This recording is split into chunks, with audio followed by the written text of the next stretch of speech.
Office of Kalangala Electoral District, and in accordance with Section 72 of the Parliamentary Act, Cap 177, I declare Nabaiga Ida, who has attained the largest number of votes, to be the elected candidate for the district woman representative to Parliament for Electoral District.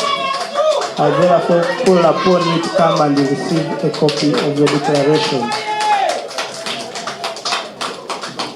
Mwebale nnyo ab'emikwano era mumpoze ebbanja lye mumpoze lya kulaba nga services ezitannatuuka Kalangala nga zituukayo.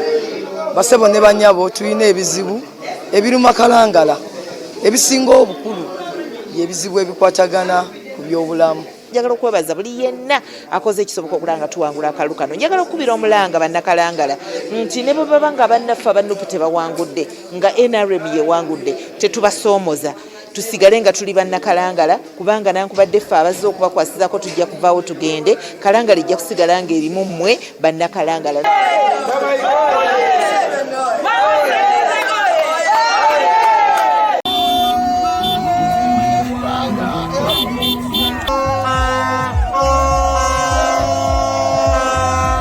Download the app on App Store or Google Play Store now.